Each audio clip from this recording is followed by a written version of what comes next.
근데 초강대국들은 다 유럽에 몰려져 있었습니다. 영국이라든지 대부분의 강대국들은 유럽에 몰려져 있었어요. 그 유럽을 제패하고 최강대국으로 초강대국으로 우뚝 섰었던 나라가 바로 프랑스입니다. 바로 유럽에 있는 모든 나라들을 나폴레옹에 의해서 점령하고 모든 나라들의 초강대국으로 섰던 나폴레옹에 의해서 설 수가 있었지요. 나폴레옹의 힘과 권력은 막강했습니다. 그는 스스로 황제라 칭했고, 그리고 그의 군대는 패할 줄을 몰랐고, 그의 나라는 어떤 나라보다도 강력한 나라를 이루었습니다. 그렇게 패할 것 같지 않았던 나폴레옹과 프랑스도 몰락하게 되는데, 그 계기 시초가 뭐였느냐? 러시아와의 전쟁에서의 패배였습니다. 러시아를 정벌하고자 나폴레옹은 60만이 넘는 대군을 이끌었고, 그 중에 40여만의 대군을 이끌고 모스크바로 진격을 합니다. 그런데 이 전쟁에서 그만 대패를 하고 말았고, 결국은 그의 군대 중에 남은 사람들은 6만여 명에 불과했다고 합니다. 결국 이 일로 인해서 나폴레옹은 그 위신과 그리고 군대는 크게 이제 사기가 떨어졌고, 결국 그는 패망으로, 그리고 그의 권력에서 쫓겨남으로 인생을 맞이할 수밖에 없게 되지요. 그런데 이 나폴레옹이 러시아와의 전쟁을 할 때 실은 그의 참모들은 그를 말렸다고 합니다. 기후적으로 여러 가지 조건상 이 전쟁이 쉽지가 않았음을 알았던 참모들은 이 전쟁을 하지 말자고 많이 말렸지만, 나폴레옹은 무슨 소리냐, 내가 지금까지 패한 적도 거의 없었고, 우리 강력한 프랑스 군대가 있고 대포가 있는데 무엇 우리가 하지 못할 게 있겠느냐고 자신이 가지고 있던 경험과 지식을 가지고 이 전쟁을 밀어붙였고, 결국은 패망케 되었다라는 거예요.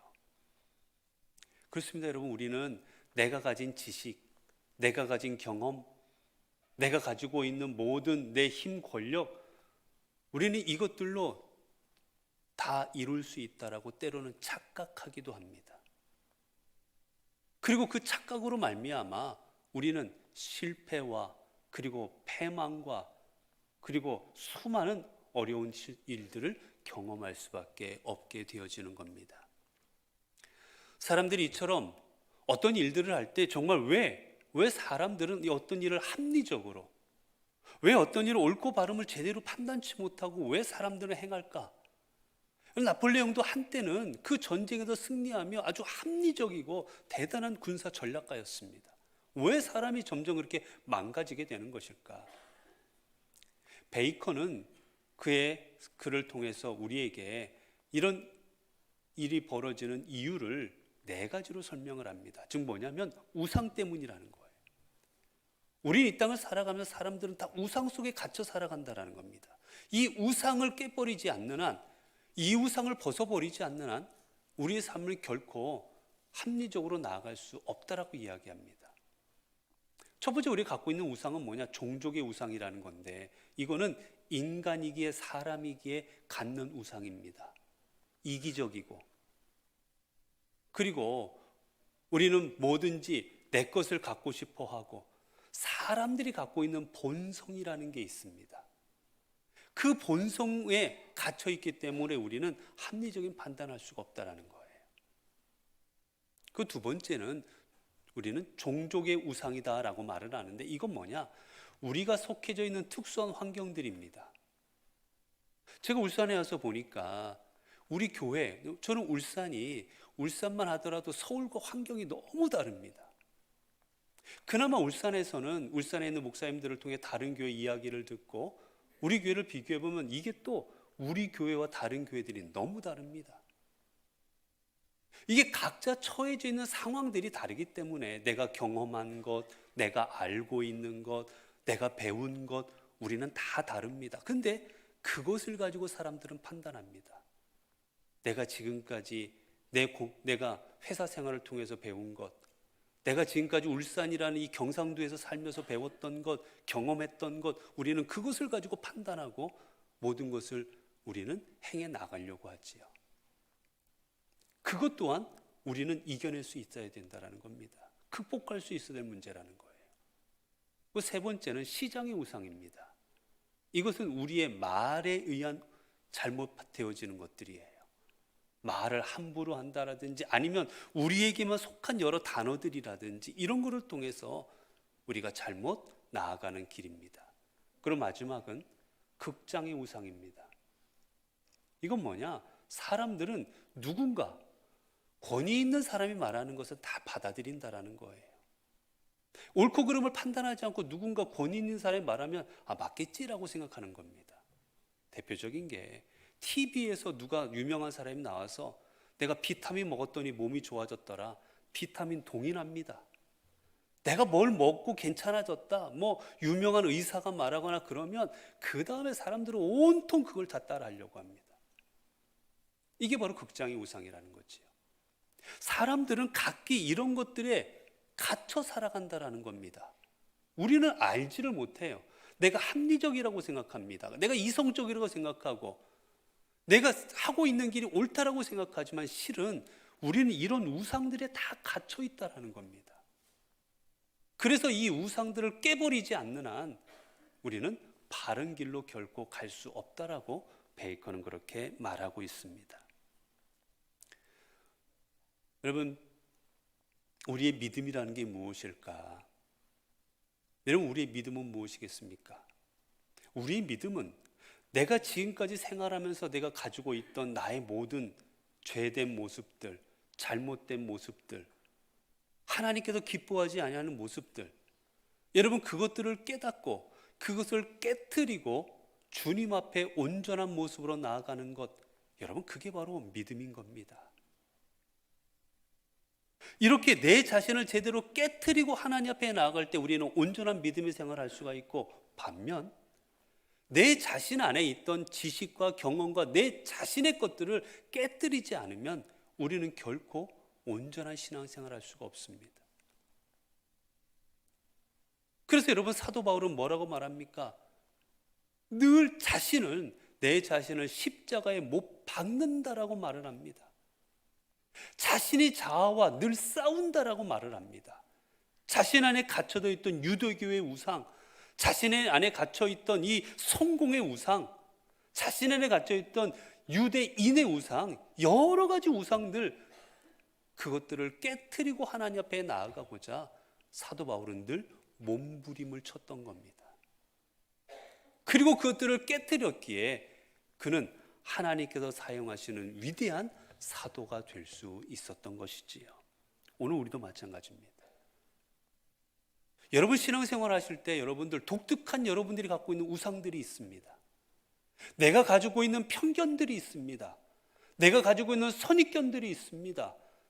이것들을 깨뜨리지 않는 한 우리는 결코 하나님 앞에 온전히 믿음 생활을 감당할 수 없음을 우리는 기억해야만 될 것입니다.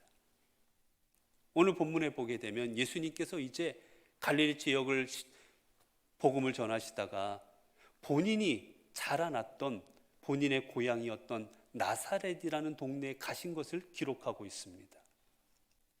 주님께서 자신의 고향에 가실 때 여러분 얼마나 가슴이 벅찼겠습니까? 얼마나 가슴이 뛰셨겠습니까? 자신이 자랐던 동네, 걸어 다녔던 곳, 자신이 어렸을 때부터 자라나왔던 그 수많은 곳, 그리고 그 사람들을 만나는 그곳이 얼마나 기대가 되셨겠어요. 주님께서 나사렛에 가셔서 이제 그곳에서 이제 회당에 가서 복음을 전하십니다. 그러자 사람들의 반응이 어땠느냐? 3절입니다. 안식일이 되어 많은 사람이 듣고 놀라 이르되 이 사람이 어디서 이런 것을 얻었느냐? 이 사람이 받은 지혜와 그 손으로 이루어지는 이런 권능이 어찌 됨이냐? 여러분 주님께서 복음을 전하시자 사람들이 깜짝 놀랍니다. 아니 어떻게 저런 권능의 말씀이 나올 수 있을까? 우리가 평소에 들어보지도 못했던 말씀을 하나님의 말씀을 우리에게 전해주시는구나. 깜짝 놀랍니다. 그런데 여러분 이 깜짝 놀란 이 사람들의 그 다음 반응이 무엇인지 아십니까? 여러분, 우리가 무엇인가 놀라울 건 발견했다면 여러분, 그 다음에 우리는 어떻게 나가야 되겠습니까? 성경에 보면 수많은 사람들이 예수님을 통해서 복음을 듣고 예수님께서 전해주시는 그 말씀을 듣고는 깜짝 놀랄 때 여러분, 그들은 자신의 삶을 버리고 주님을 따라갔습니다. 수많은 사람들이 주여, 내가 주는 이 길에 따라가겠습니다. 내가 지금까지 몰랐던 거, 내가 지금까지 깨닫지 못했던 거 깨닫게 하시니 감사합니다 하고 주님을 따라가려는 삶을 살아갔어요. 그런데 오늘 이 본문에 이 고향 사람들은 어땠는지 아십니까? 놀라운 하나님의 말씀을 경험할 때 그 다음 본문이 이렇습니다. 이 사람이 마리아의 아들 목수가 아니냐? 야고보와 요셉과 유다와 시몬의 형제가 아니냐? 그 누이들이 우리와 함께 있지 아니하냐? 하고 예수를 배척한지라. 여러분, 주님께서 놀라운 말씀을 전해주시면 주님 감사합니다. 깨닫지 못한 말씀을 깨닫게 하셨습니다. 이제 내 삶의 모든 잘못된 거 버리고 주를 따라가면서 온전하게 살겠습니다. 주를 영접하고 주님 제발 우리에게 더 말씀을 전해 주십시오. 더 은혜를 주십시오. 그리고 주님을 붙들어야 되지 않겠습니까? 여러분, 다른 이방인들의 마을에 가셨을 때 주님이 하나님의 아들이심을 깨닫던 그들은 주님을 붙잡았습니다. 가지 마시라고, 더 이쪽에 계시라고, 더 말씀을 들려달라고. 그런데 이들은 어떻게 하고 있습니까? 이들은 지금 주님을 받아들이지를 않고 있습니다. 왜 이들은 주님을 받아들이지 않았을까? 아니, 받아들이지 않은 것뿐만이 아니라 결국 이들은 나중에 주님을 십자가에 못 박는 일에 앞장섭니다. 왜 그들은 예수 그리스도, 이 땅에 오신 하나님의 아들을 받아들이지 않았던 것일까? 첫 번째는 그들이 가지고 있는 편견과 시기심 때문이었어요. 예수님께서 복음을 전하실 때 많은 사람들이 하나님께서 보내신 메시아가 온 것 같다라고 말하자 사람들이 뭐라는 줄 아십니까? 나사렛에서 무슨 선한 것이 날 수 있겠느냐 라고 말을 합니다. 이들의 머릿속에는 하나님께서 보내시는 하나님의 선지자, 하나님의 메시아가 이 땅에 오려면, 아니 그래도 저 성전이 있는 예루살렘을 통해서 오셔야지. 아니 예루살렘이 아니라면 그 밑에 있는 동네, 하다못해 여리고를 통해서라도 오셔야지. 어떻게 저 시골 동네, 저 촌구석인 나사렛에서 예수님이 나올 수 있냐라는 거예요. 그리스도가 날 수 있냐라는 겁니다. 편견입니다. 예수님은 예루살렘 거대한 성읍에서 오셔야 된다. 게다가 오늘 본문에 보게 되면 이 사람들은 뭐라고 있습니까? 예수님에 대해서 예수님의 혈통을 언급합니다. 예수님의 가족들을 언급합니다. 저 예수 우리와 함께 자랐잖아. 저 예수 우리와 함께 있던 사람인데 무슨 함께 지내던, 여기서 태어난 것도 내가 봤는데. 여러분, 그들 가운데 편견으로 가득 채워져 있을 때, 내 생각으로 가득 채워져 있을 때 주님을 받아들이질 않은 거예요. 여러분, 우리는 주님을 영접하려면 먼저 내 생각을 버려야 됩니다. 예수님은 이러셔야 되고, 하나님은 나한테 이렇게 하셔야 되고, 하나님은 내가 병들면 고치셔야 되고, 내가 일을 하면 나에게 성공하게 하셔야 되고, 내 뒤에서 순풍이 부시도록 나를 도우셔야 되고. 여러분, 우리는 가지고 있는 모든 생각들을 버리지 않는 한 결코 하나님을 영접할 수 없습니다. 주님께서 그렇게 그곳에서 말씀을 전하셨지만 놀라기만 할 뿐 이들은 주님의 말씀을 받아들이지 않습니다. 귀로만 들었지 영접하지를 않았습니다. 우리가 아무리 예배를 이 자리에 나와 드린다 할지라도 내 머릿속에 가지고 있는 내 생각, 내 지식, 내 경험, 내가 가지고 있는 삶의 수많은 내가 가지고 있던 것들을 우리가 하나님 앞에 나올 때 내려놓지 않는다면, 우리가 아무리 수백 번의 예배를 드려도 그 주님의 고귀한 음성이 우리 심령에 결코 들려지지 않을 겁니다. 이들은 더 나아가 뭐도 있었습니까? 시기심까지 갔습니다. 저 예수 어렸을 때 내가 잘하는 거 봤는데, 저 예수 어렸을 때 넘어져서 우는 것도 내가 봤는데, 저 예수 발가벗고 내가 강가에서 노는 것도 봤는데, 시기심까지 가져버립니다. 저 예수가 우리가 함께 생활하던 거 내가 다 아는데 어떻게 메시아가 될 수 있고 어떻게 저렇게 선지자가 되어서 우리한테 올 수 있겠느냐고 받아들이지 않는 겁니다. 여러분, 사람들은 어떤지 아십니까? 사람들은 내가 살아온 길은 대단하다고 생각합니다. 내가 여기까지 온 거 대단하다고 생각합니다. 어려운 역경을 이겨냈고 힘든 것들을 이겨냈고 내가 그 모든 과정을 이겨내고 지금 이 자리에 섰다고 자기 자신을 대단한 존재로 여깁니다. 그러면서도 반면 다른 사람들은 그렇게 생각하지 않습니다. 다른 사람들이 여기까지 오기 얼마나 고생했고 이 자리까지 오기 얼마나 피눈물을 흘렸고 그 과정을 통해서 이 자리에 서 있는지는 생각하지 않습니다. 그저 내가 고생하고 내가 힘들었고 내가 이 자리에 있는 것만 대단할 뿐 다른 사람들은 우리는 그렇게 귀하게 여기지 않습니다.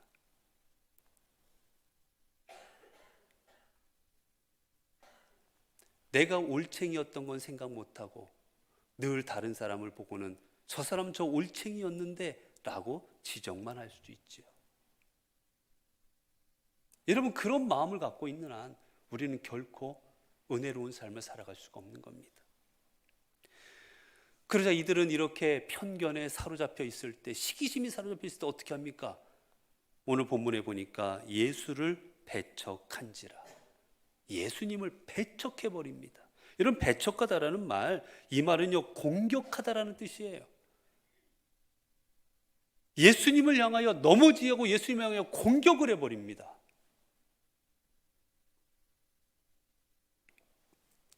예수님께서 전해준 말씀을 통하여 내가 지금까지 살아왔던 내 삶이 얼마나 잘못되었는지, 내가 저 천국으로 가기 위해서 어떤 삶을 살아가야 되는지 그렇게 마음을 가진 게 아니라 도리어 도대체 나랑 생활했던 저 예수가 무슨 하나님의 아들이 될 수 있냐라는 마음으로 배척 밀어버리는 거예요. 여러분, 우리는 주님께서 주시는 말씀을 하나님의 음성으로 받아들일 수 있어야 됩니다. 여러분, 우리는 내 안에 내가 가지고 있는 내 경험과 지식과 내 자아를 가지고 하나님의 말씀을 받아들이면 어떻게 한 줄 아십니까? 내가 취사 선택을 합니다. 오늘의 말씀 축복의 말씀이니까 괜찮은 것 같고, 오늘의 말씀은 나를 때리는 말씀이니까 이거는 아닌 것 같고, 말씀을 취사 선택해버립니다.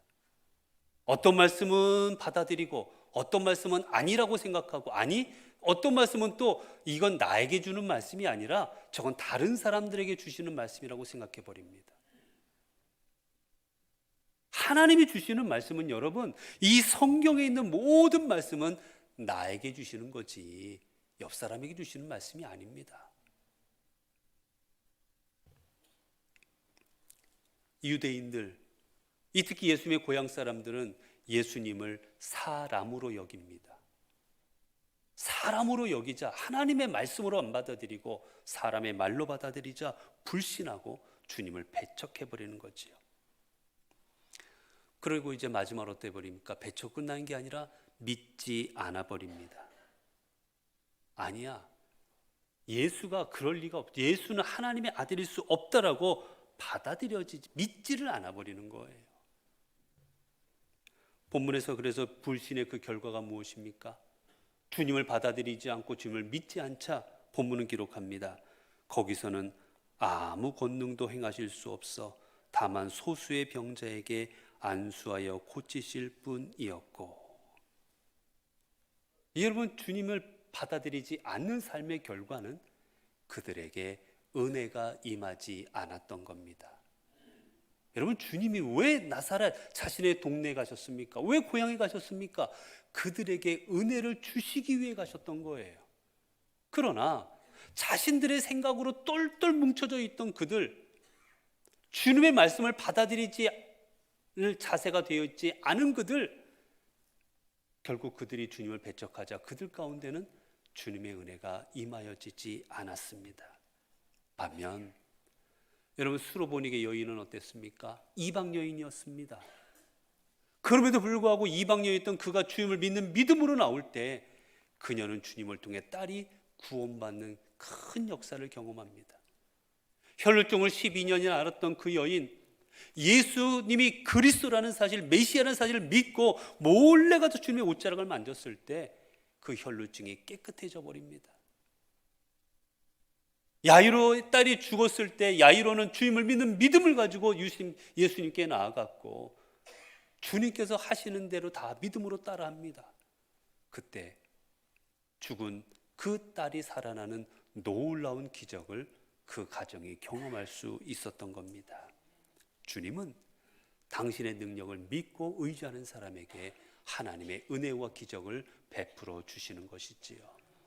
여러분, 그렇기에 이 은혜를 받으려면 우리는 먼저 내 안에 있는 모든 주님의 말씀을 바라보고 하나님을 바라볼 때 걸림돌이 될 만한 모든 내 경험, 지식, 이런 모든 우상들, 나를 가로막고 있는 이 모든 것들을 내려놓고 복음으로 하나님을 바라보고 복음으로 예수 그리스도를 바라봄으로 우리는 하나님의 은혜를 경험하는 삶을 살아가야만 되는 것입니다. 여러분, 사도 바울이 어떻게 쓰임 받았습니까? 사도 바울이 유대교라는 우상, 유대인이라는 우상, 가말리엘 문화생이라는 우상, 바리새파 중에 바리새파라는 우상 속에 갇혔을 때 그는 하나님 앞에 쓰임 받을 수가 없었습니다. 그가 다메섹 도상에서 예수 그리스도를 만나서 그 모든 우상이 깨져버렸을 때, 그 모든 편견과 그 모든 선입견이 깨져버렸을 때 그는 비로소 주님의 사도로 이방인들을 위하여 쓰임받을 수가 있었습니다. 여러분, 예수 그리스도를 십자가에 못 박았던 사람들이 누구인지 아십니까? 예수님을 십자가에 못 박았던 사람들은 이방 사람들이 아니었습니다. 도리어 하나님을 알고 하나님 앞에 제사를 드리고 하나님의 선민이라 불렸던 유대인들이 주님을 십자가에 못 박습니다. 그리고 그 일을 앞장섰던 건 가장 성경을 잘 알고 있고 가장 종교 생활을 열심히 하던 유대인 종교 지도자들이었습니다. 왜 그렇습니까? 그들 안에 있던 편견, 그들 안에 갖고 있던 경험, 그들 안에 자신들만이 옳다라고 생각하는 우상들을 깨버리지 않았을 때 그는 자신들에게 보내주신 예수 그리스도를 깨닫지 못하고 십자가에 못 박아 죽여버리고 말았던 거예요. 그렇게 우리는 내 안에 나를 감싸고 있는 이 편견과 모든 우리들이 갖고 있는 선입견의 이 지식과 경험의 모든 우상들을 깨버릴 때 하나님 우리를 통하여 하나님의 놀라운 역사를 이루어 주시는 겁니다. 오늘 우리에게 있어서 소록도라는 섬은 우리 그저 그곳에 한센병 환자들이 있고 그리고 수많은 사람들이 가서 헌신하고 봉사하는 섬으로 알려져 있습니다. 그러나 1900년대 초만 하더라도 여러분 그곳은 아무도 가지 않으려는 곳이었습니다. 왜냐하면 한센병은 사람들이 저주받은 병이라 생각했고 또 옮는다고 생각했기 때문이었습니다. 사람들의 경험, 사람들의 지식으로 그것은 갈 수 없는 곳이었고 사람들은 한센병 환자들에 대해서 선입견과 편견을 가지고 그들을 대했습니다. 그러나 그때 1938년에 평양신학교를 졸업했던 손양원 목사님이라는 분이 계십니다. 손양원 목사님은 학교를 졸업한 후에 이곳에 가셔서 이제 이곳에서 그 한센병 환자들을 돌보기를 시작합니다. 이때만 해도 교회 안에서 목회자가 앉는 자리 그리고 한센병 환자들이 앉는 자리도 나뉘어져 있었고 그들 사이에는 유리로 된 벽이 있었습니다. 혹시라도 옮을까 봐 만지지도 않았습니다.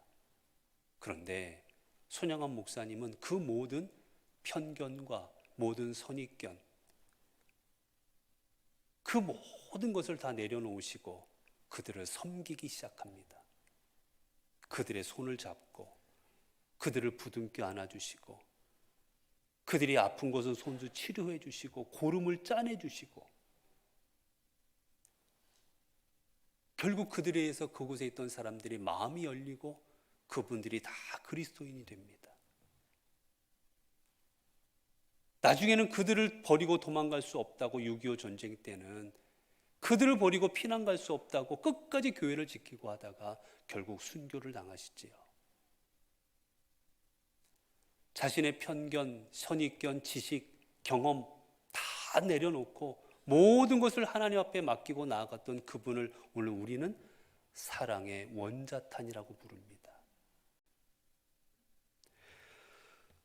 사랑하는 성도 여러분, 오늘 여러분들은 어떠한 우상들을 가지고 주님 앞에 나아가고 계십니까? 여러분들은 어떤 지식, 어떤 경험, 여러분이 가지고 있는 어떤 자신이 갖고 있는 그런 나의 것만들을 가지고 오늘도 주님 앞에 나와서 주님의 음성을 듣는데 그것들을 가름막으로 사용하고 있지는 않으십니까? 주님 앞에 여러분이 가지고 있는 지식과 경험과 편견과 선입견 모든 것들을 다 내려놓으실 수 있기를 바랍니다. 그리고 복음으로 바라보십시오. 주님의 눈으로 바라보십시오. 말씀으로 판단하십시오. 그리할 때 여러분의 삶에 하나님의 놀라운 은혜가 임할 것이고 여러분을 통하여 하나님의 역사가 여러분의 삶에 일어나질 것입니다. 기도하겠습니다. 은혜로우신 하나님, 오늘도 말씀을 통하여 우리가 무엇을 구하며 살아가야 하는지 이 시간 깨닫게 하여 주시니 감사합니다. 우리 주님 하나님께서는 이 땅의 왕 되신 예수 그리스도를 보내주셨지만 우리는 내가 왕이 되어 내 경험을 가지고 내 지식을 가지고 내가 쌓아왔던 수많은 것들을 가지고 내 스스로가 왕 되는 삶을 살아갔음을 고백합니다.